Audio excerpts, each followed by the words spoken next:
En Nouvelle-Calédonie, les renforts continuent d'arriver sur place. Près d'un millier d'hommes qui sont en cours de déploiement, ce qui explique sans doute le calme très relatif observé à Nouméa.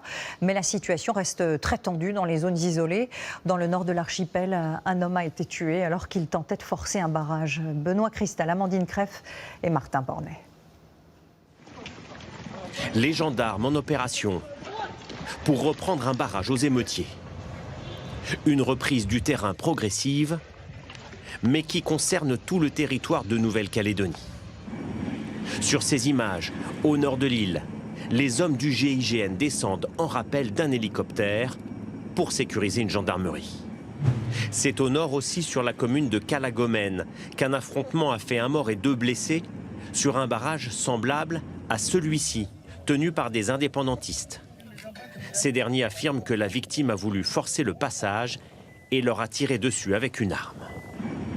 À Nouméa, le couvre-feu n'empêche pas de nombreux incendies juste à côté du centre-ville dans les zones commerciales, comme on le voit sur ces images. Les habitants que nous avons contactés parlent de tensions permanentes durant la nuit. Il y a eu un affrontement entre le GIGN et des jeunes émeutiers qui voulaient piller et brûler un supermarché ici. Le leader Price est brûlé. 2 jours, le calme est apparent. L'homme qui filme ces images devant une grande surface au nord de Nouméa assiste à un pillage en direct. Rien à foutre devant tout le monde. On remplit la voiture, ça dépasse du coffre et on se barre. C'est ce qui explique la présence de nombreux comités de défense à Nouméa. Devant les maisons, mais aussi devant les commerces désormais. Cet homme kanak sécurise une concession automobile où il est employé. Et on essaie de protéger un peu, comme il y a des frères, nous, kanak aussi, qui travaillent dedans aussi. C'est de protéger un peu le travail pour les mecs aussi. Maintenant, pour arrêter tous nos jeunes, c'est dur à arrêter.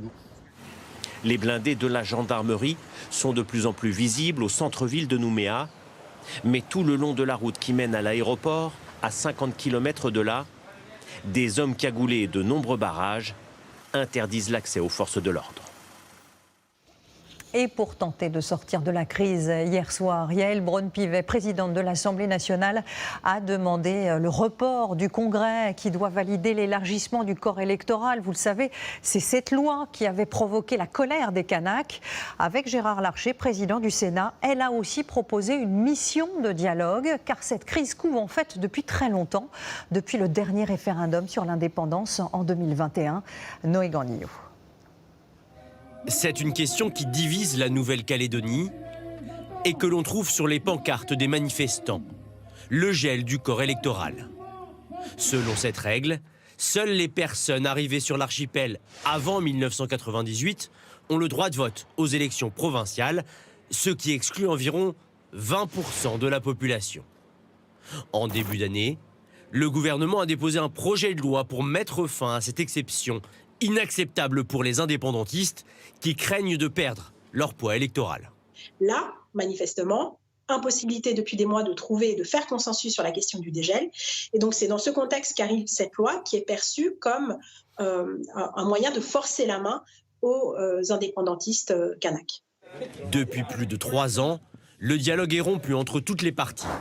Après 2 référendums sur l'indépendance, en 2018 et 2020, le 3e, en 2021, a été boycotté par les indépendantistes qui ne reconnaissent pas le résultat.